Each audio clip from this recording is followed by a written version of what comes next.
श्रीशैलवंशनिजदातसूरेः पादाम्बुजप्रणयनं तद्वाप्तमन्त्रं श्रीमन्नरसिंहगुरुवर्यकृपात्तबोधं श्रीदेवनाथगुरुमात्मगुणाढ्यमीडे श्रीमान् वेङ्कटनाथार्यः कवितार्किककेसरी वेदान्ताचार्यवर्यो मे सन्निधत्तां सदा हृदि। तत्त्वमुक्ताकलापे 51 श्लोकः।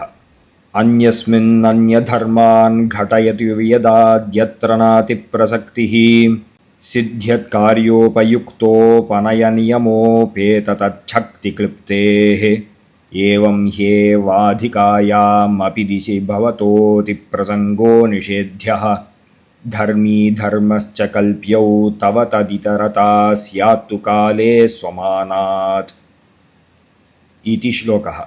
पूर्वतनश्लोके प्राक्त्वादि उपनायकत्वेन द्रव्यं किंचित् साधनीयम् इति पूर्वपक्षिणां मतं निरस्य तत्र वियदा एव तादृशो व्यवहारः भवितुमर्हति इति एतदुक्तम्। आकाशेनैव तादृशव्यवहारः भवितुमर्हति इति एतदुक्तम्। अत्र ततः परं वस्तुतः आकाशादीनाम् अपेक्षापि नास्ति। नाम उपनायकत्वेन किंचित् द्रव्यम् अङ्गीकर्तव्यम् इत्यपि नास्ति। साक्षादपि तादृशव्यवहारः भवितुमर्हति। यादृश उपाधिना तादृशव्यवहारः उच्यते सः उपाधिरेव अस्तु, अतिरिक्तं द्रव्यं नापेक्षितम् इत्यपि वस्तुतः उक्तम्। इदानीं तु तादृश प्राक्त्वादि उन्नायकत्वेन द्रव्यं किंचित् सिद्ध्यति इति मतेपि अतिप्रसक्तिः नास्ति इति एतदुच्यते। तथा हि अत्र शङ्का भवति। इदानीम् अन्यस्मिन् अन्यस्य धर्मस्य घटनं तावत् केनचित् द्रव्येण क्रियते इति चेत्, वियदादिना क्रियते इति चेत्, तदानीम् अस्यैव द्रव्यस्य उपनयनं न तु अन्यस्य इति कथं व्यवस्था भवितुमर्हति। तथा हि इदानीम् आकाशः किं करोति? प्राक्त्वं कुत्र अस्ति इति चेत् सूर्योदये अस्ति अथवा सूर्योदयप्रदेशे अस्ति। तत्र विद्यमानं प्राक्त्वं स्वसंयुक्त प्राक्त्वम् इत्यनेन तादृशसंयुक्त इत्यादि संयोगपरम्परा संयोगकूटः उच्यते। तादृशसंयोगकूटवत् स्वसंयुक्तत्वं कस्मिंश्चित् वस्तुनि अस्ति इति कृत्वा तत्र प्राक्त्वम् उपनयति इति उच्यते। तथा सति जपाकुसुमं काश्यां विद्यते। तत्संयुक्त इत्यादि संयोगपरम्परावत् आकाशसंयुक्तत्वं काञ्चिस्थ स्फटिके अस्ति इति कृत्वा काञ्चिस्थस्फटिकेपि रक्तताम् आपादयेत् इति प्रश्नः। एतादृश अतिप्रसक्तिः भवितुमर्हति वियदादीनां तादृश उपनायकत्वेन स्वीकारे। पूर्वपक्षि अभिमतत्वेन उपनायकत्वेन द्रव्यान्तरसिद्धौ तु धर्मिग्राहकमानेन तादृशव्यवस्था सिद्ध्यति इति एवं पूर्वपक्षिणाम् आशयः। अतिप्रसक्तिः स्यात् वियदादीनाम् उपनायकत्वेन अङ्गीकारे चेत् तत्र उच्यते न उपनायकत्वम् अङ्गीक्रियते, उपनयनानुकूला शक्तिः अङ्गीक्रियते। सा शक्तिः कथं? शक्तिः कुतः अङ्गीक्रियते? अन्वयव्यतिरेकाभ्याम् अङ्गीक्रियते। नाम प्राक्त्वादिव्यवहारः अस्ति, व्यवहार उपपादनार्थम् अङ्गीक्रियते। कुत्रचित् व्यवहारः अस्ति, अतः तादृश उपाधिः तत्र उपाधिविशिष्टत्वेन तत्र उपनायकत्वम् इत्यादिकं स्वीक्रियते अन्वयव्यतिरेकाभ्यामेव खलु। तथा च आकाशस्य तादृशशक्तिरस्ति, प्राक्त्वादि उपनायकत्वम् इति शक्तिरस्ति। परन्तु अन्यत्र विद्यमान जपाकुसुमरक्तता उपनायकत्वम् इति एतत् नास्ति इति कार्यं दृष्ट्वा एव शक्तिः कल्प्यते इति रीत्या तादृशशक्तिः कल्प्यते प्राक्त्वादि उपनायकत्वम्। एतादृशशक्तिस्तु रक्ततादि उपनायकत्वं तु न कल्प्यते इत्येवमेव खलु व्यवस्था। लोके एवमेव खलु व्यवस्था अङ्गीकर्तव्या। तथा हि इदानीं कळमबीजस्य अङ्कुरोत्पादकत्वम् अस्ति। अङ्कुरोत्पादकत्वम् अङ्गीकृतम् इति कृत्वा तस्मात् आम्रवृक्षः भवतु इति प्रष्टुं न शक्यते। तस्य आम्रवृक्ष उत्पादकत्व अनङ्गीकारात्। एवं एवं व्यवस्था स्वयमेव खलु कल्प्यते अन्वयव्यतिरेकाभ्याम् एवं भवतापि अङ्गीकर्तव्यम् अन्यथा तु किं भवति दिशि अपि यथा उपनायकत्वम् अङ्गीकृतं तादृश उपनायकत्वं प्राक्त्वस्यैव इति कुतः तत्रापि रूपस्यापि अस्तु उपनायकत्वम् इति शङ्का स्यात् तत्र उच्यते न उपनायकत्वम् अङ्गीक्रियते चेदपि तत्र धर्मिग्राहकमानसिद्धं प्राक्त्व उपनायकत्वम् अतः तावत् भवति रूपादि उपनायकत्वं तु न भवितुमर्हति जपाकुसुम रूपादि उपनायकत्वं तु न भवितुमर्हति इति उच्यते चेत् तथा नास्ति इदानीं धर्मिग्राहकमानेन एका शक्तिः सिद्ध्यति प्राक्त्वादि उपनायकत्वं सिद्ध्यति ततः परं धर्मिः क्लुप्तः इति चेत् तदानीम् इयम् आशङ्का तावत् वियदि दिशि च समाना एव तत्र किं वक्तव्यम् अन्वयव्यतिरेकाभ्यां प्राक्त्वादि उपनायकत्वमेव अस्ति न तु जपाकुसुमरक्ततादि उपनायकत्वम् इति वक्तव्यं तदेव अस्माकमपि उत्तरम् आवयोः पक्षयोः कः भेदः इति चेत् अस्माकं पक्षे तु धर्मकल्पना भवतां पक्षे तु धर्मिकल्पना तत्रत्य धर्मकल्पना अपि इति कृत्वा तत्र सः क्लेशः भवतामेव इति एवम् उत्तरं दत्तं तत्र प्रश्नः भवति एवम् एतदेव उक्तम् एवं हि अधिकायामपि दिशि भवतः अतिप्रसङ्गः निषेध्यः इति अधिकायां दिशि कल्प्यमानायामपि भवतां पक्षे अतिप्रसङ्गः तुल्यरीत्या यः सम्भवति सः एवमेव निषेध्यः अन्वयव्यतिरेकाभ्यामेव परन्तु भवतां पक्षे धर्मी धर्मश्च कल्प्यौ इति एवञ्च भवतां पक्षे गौरवमस्ति अस्माकं पक्षे न आकाशेनैव तादृश व्यवहारो उपपत्तेः इति एतदुक्तं तत्र शङ्का भवितुमर्हति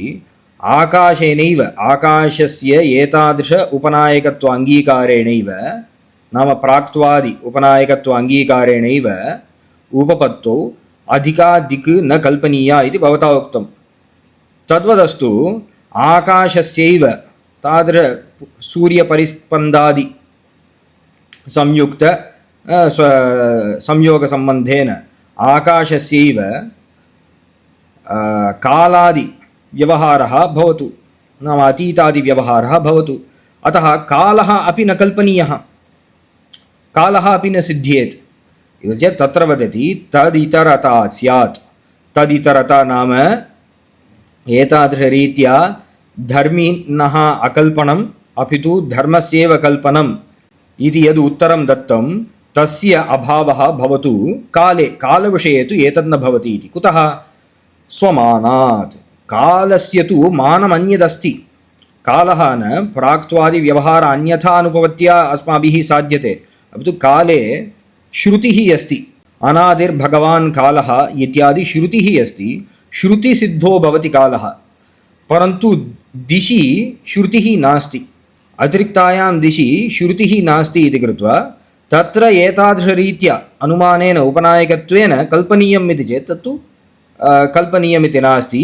वेदादिना एव तादृशव्यवहारो उपपत्तेः इति उत्तरं तु दिग्विषये भवति न तु कालस्य विषये इति तत्रापि समाधानम् उक्तम् இது தத்துவமுக்தா கலாபத்தில் 49வது ஸ்லோகம் இந்த ஸ்லோகத்தில் முன் சொன்ன ஸ்லோகத்துக்கு மேலே வரக்கூடிய ஆக்ஷேபங்களை இங்கே தவிர்க்கிறார் முன் சொன்ன ஸ்லோகத்தில் முந்தின ஸ்லோகத்தில் ஆகாசமே போதும் ஆகாசமே இது கிழக்கில் இருக்குது இது மேற்கில் இருக்குது முதலிய விவகாரங்களுக்கு ஆகாசமே போதும் அதுக்குன்னு தனியாக திக்கு அப்படின்ட்டு ஒரு பதார்த்தத்தை கல்பிக்க வேண்டாம் அப்படின்னு சொன்னார் அங்கே பூர்வபக்ஷி எழுப்பக்கூடிய சங்கையானது ஆகாசத்தை இந்த மாதிரி ஒத்துண்டோன்னாக்கா அதாவது முன் ஸ்லோகத்தில் இந்த மாதிரி பிரதிபாதனம் பண்ணியிருந்தார் சூரியோதய பிரதேசம் ஒரு இடத்துல இருக்குது அது கிழக்கில் இருக்குது இந்த சூரியோதய பிரதேச சம்யோகம் ஒரு வஸ்துவில் அதுக்கு நெருங்கி இருக்கக்கூடிய வஸ்துவில் அதுக்கு நெருங்கி இருக்கக்கூடிய வஸ்துவில் அதோட சம்யோகம் சம்யோகங்கிறது திரவியங்களுடைய சேர்க்கை இப்படி ஒன்றொன்னா இருக்க அந்த சம்யோகத்தெல்லாம் உடையதாக ஆகாசம் இருக்குது அந்த ஆகாசத்தில் இந்த வஸ்துவும் இருக்குது அப்படிங்கிறதுனால இந்த சம்யோக பரம்பரையை வச்சுட்டு இருக்கிறதான இந்த ஆகாசம் தன்னிடத்தில் சம்யுக்தமான சேர்க்கையுடையதான இன்னொன்று வஸ்துவில் பிராக்துவம் அதாவது கிழக்கில் இருக்கும் தன்மை அப்படிங்கிற ஒரு தர்மத்தை ஏற்படுத்தும் அப்படின்ட்டு சொல்லியிருந்தது. இப்படி சொன்னோம்னாக்க ஏன் அந்த தர்மத்தை மட்டும் ஏற்படுத்தணும்? ஜபா குசுமமானது ஏதோ ஒரு ஊரில் இருக்குது. அந்த ஜபா குசுமத்தோட சம்யோகம் சேர்க்கையானது வேற ஒரு வஸ்துவில் இருக்குது. அந்த சேர்க்கை வேற ஒரு வஸ்துவில், இப்படி ஒரு சம்யோக பரம்பரா. அந்த சம்யோக பரம்பராவை தொடர்ச்சியை உடையதான ஆகாசம், அந்த ஆகாசத்தில் சம்பந்தப்பட்டிருக்கு சம்யோக சம்பந்தத்தோட ஒரு பதார்த்தம் ஸ்பட்டிகம், அது வேற ஒரு ஊரில் இருக்குது. அந்த வேற ஒரு ஊரில் இருக்கக்கூடிய ஸ்பட்டிகத்தில் கூட வேற ஒரு ஊரில் இருக்கக்கூடிய ஜபா குசுமம் தன்னிடத்தில் இருக்கிற சிவப்பு நிறத்தை ஏற்படுத்தலாமே. ஜபா குசுமத்தை பக்கத்தில் வச்சோம்னாக்க ஒரு ஸ்பட்டிகத்துக்கு ஜபா குசுமம்னு சொல்லக்கூடிய செம்பருத்தி பூ, இந்த செம்பருத்தி பூ பக்கத்தில் வச்சோம்னாக்க செம்பருத்தியில் இருக்கிற சிவப்பு இந்த ஸ்பட்டிகத்தில் தெரியறது. ஏன் தெரியறதுனாக்கா அந்த பக்கத்தில் இருக்குங்கிறதுனால. அந்த மாதிரி தூரக்க இருக்கும்போது கூட ஏற்படட்டுமே. ஆகாசம் இந்த மாதிரி கூட ஒரு தர்மத்தை ஏற்படுத்தட்டுமே. கிழக்கு மேற்கு அப்படிங்கிற விவகாரத்துக்கான தர்மத்தை மட்டும்தான் ஏற்படுத்தணுமா இந்த அப்படின்ட்டு கேள்வி. இப்படி சொல்ல ஆரம்பிச்சோம்னாக்க, ஆகாசத்துக்கு இப்படி ஒரு தன்மையை அங்கீகாரம் பண்ணோம்னாக்க லோகத்தில் வியவஸ்தையே இல்லாமல் போயிடும். இந்த வஸ்துவில் இந்த தன்மை இருக்குங்கிற ஒரு வியவஸ்தையே இல்லாமல் போயிடும் அப்படிங்கிறது பூர்வபக்ஷியோட கேள்வி. பூர்வபக்ஷி இந்த மாதிரி கேட்குறவருக்கு ஒரு அபிப்பிராயம் இருக்குது. என்னதுனாக்க, திக்கு அதிகமாக ஒத்துண்டோம்னாக்க, திசை அப்படின்ட்டு ஒன்று அதிகமாக ஒரு வஸ்து இருக்குன்னு ஒத்துண்டோம்னாக்க, அந்த திசையே எப்படி சித்திக்கிறதுன்னு கிழக்கு மேற்கு அப்படிங்கிற விவகாரத்தை உபபாதனம் பண்ணுறதா தான் சித்திக்கிறது. அது சிவப்பு வெளுப்பு அப்படிங்கிற மாதிரி விவகாரங்களை உபபாதனம் பண்ணுறதுக்காக சித்திக்கலை. அதனால அந்த அதிப்பிரசக்தி வராது அப்படிங்கிறது பூர்வபக்ஷியனுடைய தாத்பரியம். அங்கே சொல்கிறார் சுவாமி தேசிகன், இந்த மாதிரி அதிப்பிரசக்தி கிடையாது. ஏன் கிடையாதுனாக்க, லோகத்தில் இந்த வியவஸ்தை எப்படி சித்திக்கிறதுனாக்க, எப்படி பார்க்குறோமோ அப்படி வியவஸ்தையை ஒத்துக்கிறோம். ஏதோ ஒரு பீஜம் இருக்குது, ஏதோ ஒரு விரை, அந்த விரையிலேருந்து ஒரு செடி வருதுனாக்க, அந்த விரையிலேருந்து வேப்பமரம் வருது அப்படின்னாக்க, ஏன் வேப்பமரம் மட்டும் வருது? ஏன் அந்த விரையிலேருந்து செடி வரும் அப்படின்னாக்க, வேப்பமரம் வருதுன்னு ஒத்துக்கிறேன்னாக்க, அப்போ அதுலேருந்து அரச மரமும் வரட்டுமே அப்படிங்கிற கேள்வி வராதே. ஏன் வராதுனாக்க, அந்த விரையிலேருந்து அரச மரம் வரலைங்கிறதுனா அந்த விரைக்கு மரத்தை ஏற்படுத்தக்கூடிய சக்தி இருக்குது. அதுலேயும் குறிப்பாக வேப்ப மரத்தை மட்டும் ஏற்படுத்தக்கூடிய சக்தி இருக்குதுன்னு ஒத்துக்கிறோம். அந்த மாதிரி ஆகாசத்துக்கு கிழக்கு மேற்கு அப்படிங்கிற விவகாரத்தை உபபாதனம் பண்ணக்கூடிய சக்தி இருக்குது. இது வெளுப்பு சிவப்புங்கிற விவகாரத்தை உபபாதனம் பண்ணக்கூடிய சக்தி இல்லை அப்படின்ட்டு நாம் பார்த்தே தான் அதை முடிவு பண்ணிக்கணும். அப்படி தான் முடிவு பண்ணிக்கணுங்கிறதுனால நீங்கள் மேலே சொன்ன அதிப்பிரசக்தி கிடையாது அப்படிங்கிறத பதிலாக சொல்லிட்டு சுவாமி தேசிகன் சுவாதிக்கிறார். இந்த பதில் தான் நீங்களும் சொல்லணும். திக்குன்னு ஒன்றுத்தை அதிகமாக கல்பனை பண்ணிட்டேன்னாக்க இதே பதிலை தான் நீங்கள் சொல்லணும். இல்லை இந்த கேள்வியே எங்களுக்கு வராது. ஏன்னா நாங்கள் திக்கை கல்பனை பண்ணுறதே இந்த மாதிரி கிழக்கு மேற்குங்கிற விவகாரத்தை உபபாதனம் பண்ணுறதுக்கு தான். அதனால அந்த விவகாரங்களை மட்டும்தான் அது உபபாதனம் பண்ணணும்னா அப்படி கிடையாது. விவகாரத்தை உபபாதனம் பண்ணுறதுக்காக நீங்கள் ஒரு தர்மியை கல்பிச்சிட்டேள், திக்கு ஒன்றுத்தை கல்பிச்சிட்டேள்னாக்க அந்த திக்கும் ஆகாசமும் ஒரே மாதிரி கிளிப்தமான திரவியமாக போயிடுறது. அப்போ ஆகாசத்தில் நீங்கள் கேட்குற கேள்வி திக்குலையும் கேட்க முடியறதா போயிடும். என்ன கேள்வி?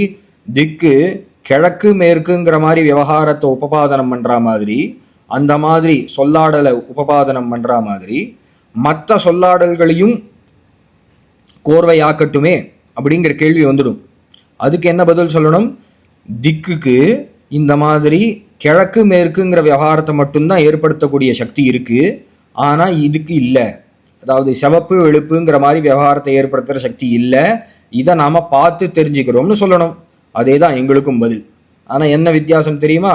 நாங்கள் ஆகாசத்தை மட்டுமே ஒத்துண்டே அதிகமான ஒரு திக்கை கல்பனம் பண்ணாமையே முடிச்சிட்டோம். ஆகாசத்துக்கு இருக்கிற ஒரு ஆகாசத்துக்கு எல்லாருக்கும் கண்ணுக்கு தெரிகிற ஆகாசத்தில் இப்படி ஒரு சக்தி இருக்குங்கிறத மட்டும் நாங்கள் ஒத்துக்கிறோம். நீங்கள் ஒரு திக்கையும் ஒத்துண்டு அதுக்கு ஒரு சக்தியை ஒத்துண்டு அந்த சக்திக்கு இருக்கிற வியவஸ்தையை பற்றி பேசுகிறேன். இப்படி உங்கள் மதத்தில் கௌரவம் தான் வரும். அப்படிங்கிறது இந்த இடத்துல பதில் சாதிக்கிறார். இந்த பதில் கூட பூர்வபக்ஷி சொல்ற மாதிரி கிழக்கு மேற்குங்கிற விவகாரத்தை ஏற்படுத்துறதுக்கு ஒரு திரவியம் வேணுங்கிறத ஒத்துண்டு. வாஸ்தவமாக போன ஸ்லோகத்திலேயே சொல்லிட்டார், அப்படி ஒரு திரவியமே ஒத்துக்க வேண்டாம், ஆகாசமே நடுவில் வர வேண்டாம். இந்த ஆகாசம் எந்த ஒரு உபாதியை கொண்டு, அதாவது சூரியன் உதிக்கக்கூடிய மலை, இந்த மாதிரி உபாதியை கொண்டு தான் இந்த கிழக்கு மேற்குங்கிற விவகாரத்தெல்லாம் ஏற்படுத்துறதுன்னு அந்த மலைகளே போதும், அந்த உபாதிகளே போதும் அப்படிங்கிறத முன்னாடி சொல்லிட்டார். திரவியம் ஒன்று தேவைப்பட்டா கூட ஆகாசமே போதுங்கிறத இங்க ஸ்திரம்படுத்துறார். இப்போ ஒரு கேள்வி எழும், இந்த மாதிரி இருக்கிறத வச்சுட்டே விவகாரத்தை ஏற்படுத்திடலாம், புதுசா ஒன்றத்தை கல்பிக்க கூடாதுன்னு சொன்னேன்னா வேற சில விவகாரங்களும் இருக்கு.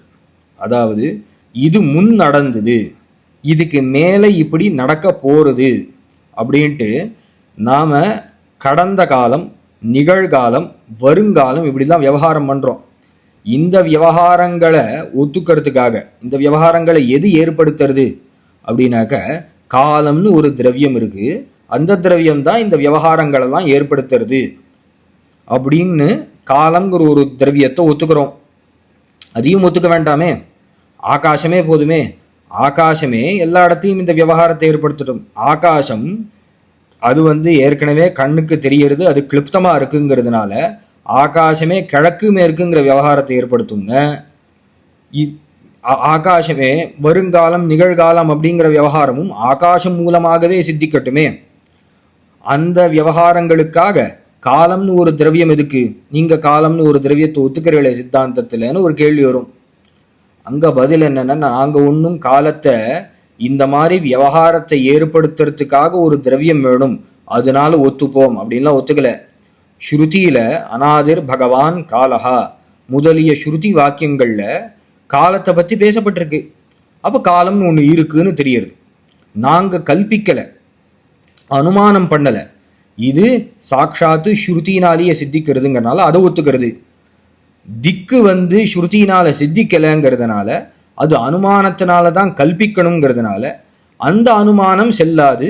ஏன்னா இருக்கிறத வச்சுட்டே உபபாதனம் பண்ணிடலாம், அதிகமாக ஒன்று கல்பிக்க கூடாதுங்கிற கௌரவத்தினால அந்த அனுமானம் செல்லாது அப்படின்னு அதை தான் நிராகரணம் பண்றோம் அப்படிங்கிற தெளிவை இந்த ஸ்லோகத்தில் ஏற்படுத்துறார்.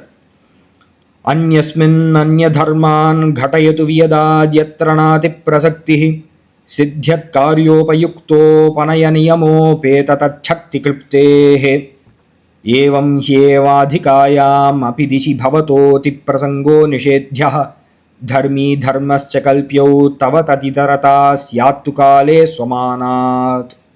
கவிதார்க்கிசிம்மாய கல்யாண ஸ்ரீமதே வெங்கடேசாய வேதாந்த குரவே நமः.